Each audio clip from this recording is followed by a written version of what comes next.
एक छोटे से गांव में रघु नाम का व्यक्ति रहता था। वह अपने दयालु स्वभाव और मददगार आदत के लिए जाना जाता था।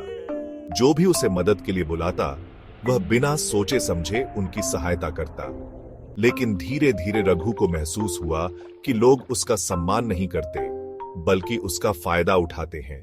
एक दिन रघु ने देखा कि उसके खेत में पानी की कमी हो रही है, क्योंकि उसने अपने पड़ोसियों को हर बार अपनी नहर का पानी लेने दिया।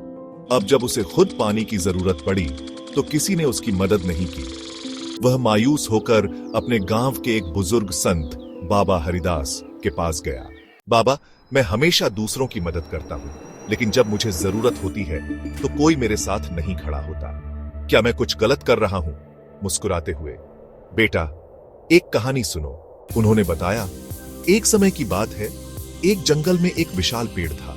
वह पेड़ हर किसी को अपनी छाया, फल और लकड़ी देता था। धीरे धीरे लोग पेड़ का इतना अधिक उपयोग करने लगे कि पेड़ कमजोर हो गया। आखिरकार वह गिर गया, क्योंकि उसके पास खुद के लिए कुछ भी नहीं बचा था। लेकिन बाबा, दूसरों की मदद करना तो अच्छा होता है, फिर ऐसा क्यों हुआ? मदद करना गलत नहीं है, लेकिन संतुलन बनाए रखना जरूरी है। अगर पेड़ ने अपनी जरूरतें पूरी करने के लिए थोड़ा ध्यान दिया होता तो वह और लंबे समय तक दूसरों की मदद कर सकता था। इस घड़े में पानी भरो, लेकिन इसे इतना मत भरो कि यह छलक जाए। यही संतुलन है। अगर तुम दूसरों की मदद करते हुए खुद को खाली कर दोगे तो एक दिन तुम किसी की मदद करने लायक भी नहीं रहोगे। इसलिए अपनी जरूरतों और दूसरों की जरूरतों के बीच संतुलन बनाए रखो। रघु को बाबा की बात समझ आ गई। उसने तय किया कि अब वह बिना सोचे समझे अपनी ऊर्जा और संसाधनों को दूसरों पर खर्च नहीं करेगा।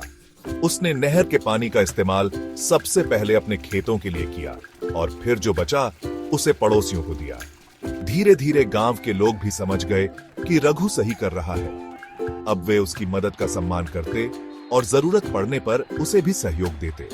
यह कहानी हमें सिखाती है कि जीवन में देने और पाने के बीच संतुलन बनाए रखना जरूरी है। मदद करना अच्छा है, लेकिन अपनी जरूरतों और सीमाओं को समझना भी उतना ही महत्वपूर्ण है। सही संतुलन से ही जीवन का असली सुख मिलता है।